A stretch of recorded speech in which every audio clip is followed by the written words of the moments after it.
புதுக்கோட்டை அருகே முன்விரோதம் காரணமாக 19 வயது இளைஞர் வெட்டி கொலை செய்யப்பட்ட சம்பவம் பரபரப்பை ஏற்படுத்தியுள்ளது. கூடுதல் விவரங்களோடு இணைகிறார் செய்தியாளர் காமராஜ். வணக்கம். கூடுதல் விவரங்களை வழங்கலாம். இன்னைக்குதான் புதுக்கோட்டை மாவட்டம் கோவில்பட்டியை சேர்ந்த நரி என்கிற தினேஷ் 19 வயசு இளைஞர் நேற்று இரவு முன்விரோதம் காரணமாக மர்ம நபர்களால் வெட்டி கொலை செய்யப்பட்டிருக்கிறார். இந்த சம்பவம் பெரும் பரபரப்பை ஏற்படுத்தியிருக்கிறது.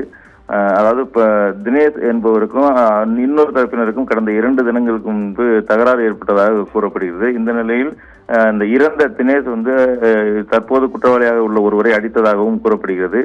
இந்த நிலையில் நேற்று இரவு புதுக்கோட்டை சந்தைப்பேட்டை பகுதிக்கு தினேஷை வரவழைத்துள்ளனர். இந்த நிலையில் மூன்று பேர் அந்த இடத்தில் இருந்து அருவாள், கத்தி உள்ளிட்ட ஆயுதங்களை கொண்டு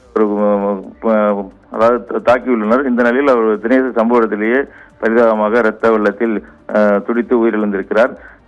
இது குறித்து நகர காவல்துறையினர் வழக்கு பதிவு செய்து தற்போது விசாரணை நடத்தி வருகின்றனர். இந்த நிலையில் இறந்த தினேஷின் உடலை புதுக்கோட்டை அரசு மருத்துவக் கல்லூரிக்கு பிரேத பரிசோதனைக்காக அனுப்பி வைக்கப்பட்டிருக்கின்றனர். இந்த சம்பவம் தொடர்பாக 3 இளைஞர்களை பிடித்து தற்போது விசாரணை மேற்கொண்டு வருகின்றனர். அப்போதுதான் முதற்கட்ட தகவலாக அவர் 2 தினங்களுக்கு முன்பு தினேஷ் ஒருவரை அடித்ததாக கூறப்படுகிறது. அதனால் தான் இந்த சம்பவம் நடைபெற்றதாகவும் கூறப்படுகிறது. ஏற்கனவே தினேஷ் கேபிள் உள்ளிட்ட திருட்டு வழக்குகள் 2க்கும் மேற்பட்ட திருட்டு வழக்குகள் அவர் மேல நிலுவையில் இருப்பதாகவும் காவல்துறை தரப்பில் கூறப்படுகின்றது. இதை தவிர கடந்த சில ஆண்டுகளுக்கு முன்பு அவர் மீது கஞ்சா வழக்கும் இருந்ததாகவும் கூறப்படுகின்றது. இந்த நிலையில் தான் இந்த சம்பவம் நடைபெற்றிருக்கிறது.